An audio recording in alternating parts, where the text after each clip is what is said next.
ആത്മാക്കളുടെ ദിനത്തിൽ അവൻ വരും. മമ്മൂട്ടിയുടെ ബ്രഹ്മയുഗത്തേക്കാൾ പേടിപ്പിക്കുമോ പ്രണവിന്റെ ചിത്രം? പ്രണവ് മോഹൻലാൽ, രാഹുൽ സദാശിവൻ ചിത്രം പാക്കപ്പായ മുതൽ തന്നെ ആകാംക്ഷയിലാണ് സിനിമാ ലോകം. പേടിച്ചു വിറയ്ക്കാൻ ഒരുങ്ങിക്കോളൂ എന്നാണ് അണിയറ പ്രവർത്തകർ പറയുന്നത്. ഭയത്തിനിനി മറ്റൊരു മുഖം, അതും മലയാള സിനിമ ഇതുവരെ കണ്ടിട്ടില്ലാത്ത തരത്തിലായിരിക്കും. അതെ, പ്രണവ് മോഹൻലാൽ നായകനായി എത്തുന്ന പുതിയ ചിത്രം ഡിഎസ് ഇറയുടെ റിപ്പോർട്ടുകൾ തന്നെയാണ് ആകാംക്ഷയോടെ ഇപ്പോൾ നോക്കിക്കാണുന്നത്. രാഹുൽ സദാശിവൻ ചിത്രത്തിന്റെ പുതിയ പോസ്റ്റർ പുറത്തുവിട്ടത് തന്നെ അത്ഭുതപ്പെടുത്തിയിരുന്നു. ചിത്രത്തിന്റെ റിലീസ് തീയതിയും അണിയറ പ്രവർത്തകർ പങ്കുവച്ചു. നൈറ്റ് ഷിഫ്റ്റ് സ്റ്റുഡിയോസ് ആണ് ചിത്രം നിർമ്മിക്കുന്നത്. ഹാലോവിൻ ദിനമായ ഒക്ടോബർ 31-നാണ് ചിത്രം പ്രേക്ഷകർക്കരികിലേക്ക് എത്തുന്നത്. ഹൊറർ സിനിമകളോട് താല്പര്യമില്ലാത്തവർക്ക് വരെ കണ്ടിരിക്കാൻ പറ്റിയ ചിത്രമായിരുന്നു ഭൂതകാലം എന്ന് പറയുന്നത്. പേടി എന്ന വികാരത്തെ പ്രേക്ഷകരുടെ ഉള്ളിലേക്ക് കടത്തിവിട്ട് കഥാപാത്രങ്ങൾ കടന്നുപോകുന്ന അതേ മാനസികാവസ്ഥയിലൂടെ കാണുന്നവരെയും എത്തിക്കും. അതുതന്നെയായിരുന്നു ഭൂതകാലത്തിന്റെ മേക്കിംഗ് രീതി. അതിനുശേഷം മമ്മൂട്ടിയുടെ ബ്രഹ്മയുഗം എത്തി. ബ്രഹ്മയുഗം എന്ന ചിത്രം വളരെ വ്യത്യസ്തമായിരുന്നു.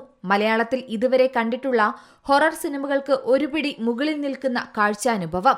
അത് പ്രേക്ഷകരങ്ങ് സ്വീകരിച്ചു. ഇപ്പോഴിതാ ബ്രഹ്മയുഗത്തിനു ശേഷം മറ്റൊരു ഹൊറർ ചിത്രവുമായി രാഹുൽ വീണ്ടും എത്തുകയാണ്. ഇത്തവണ വരവ് പ്രണവിന്റെ കൂടെ ആയതുകൊണ്ട് തന്നെ ഒന്നടങ്കം സിനിമാ ലോകം വളരെയധികം കാത്തിരിക്കുകയാണ്.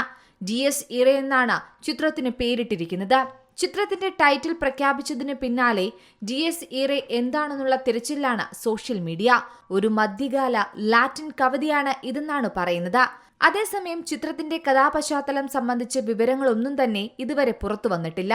ബ്രഹ്മയുഗത്തിന് പിന്നിൽ പ്രവർത്തിച്ച അതേ ടീം തന്നെയാണ് ഇതിലും പ്രവർത്തിക്കുന്നത്. മലയാള സിനിമാ പ്രേക്ഷകർ ഇതുവരെ കണ്ടുപരിചയമില്ലാത്ത വ്യത്യസ്തമാർന്ന പോസ്റ്ററാണ് കഴിഞ്ഞ ദിവസം വന്നത്. എന്തായാലും ചിത്രത്തിന്റെ ടൈറ്റിൽ പോസ്റ്റിലെ സംഗീതവും പ്രേക്ഷകരെ ആവേശം കൊള്ളിച്ചിരിക്കുകയാണ്. കാലുകൾ ബന്ധിപ്പിക്കപ്പെട്ട നിലയിൽ വെളുത്ത വസ്ത്രം ധരിച്ച ഒരു സ്ത്രീയെയും പിന്നിൽ 6 കോണുകളുള്ള ഒരു നക്ഷത്ര ചിഹ്നവും കാണാൻ കഴിയും. അതോടൊപ്പം കുറെ മനുഷ്യരുമുണ്ട് പോസ്റ്ററിൽ. 2025 ഏപ്രിൽ 29-ന് ചിത്രീകരണം പൂർത്തിയായ ചിത്രം നിലവിൽ പോസ്റ്റ് പ്രൊഡക്ഷൻ ഘട്ടത്തിലാണ്. പ്രണവ് മോഹൻലാലിന്റെ ആദ്യത്തെ ഹൊറർ ചിത്രം കൂടിയാണിത്. അതുകൊണ്ട് തന്നെ പ്രണവിന്റെ കരിയർ ബെസ്റ്റ് സിനിമകളിൽ ഒന്നായിരിക്കും ഇതെന്നാണ് ആരാധകരും പറയുന്നത്. വ്യത്യസ്തവും വൈകാരികവുമായ ലോകമാണ് ഈ ചിത്രത്തിലൂടെ പറഞ്ഞു പോകുന്നതെന്നാണ് മനസ്സിലാകുന്നത്. എന്തായാലും ഇതൊരു ഹൊറർ ത്രില്ലർ സിനിമയായിരിക്കുമ്പോൾ തന്നെ കഥ പറച്ച രീതിയിലും വലിയ മാറ്റങ്ങൾ ഉണ്ടാകുമെന്നും ചിത്രം പുതിയൊരു ദൃശ്യാനുഭവം തന്നെ മലയാള സിനിമയ്ക്ക് സമ്മാനിക്കുമെന്നും ഉറപ്പാണ്. Entertainment desk, C Malayalam news.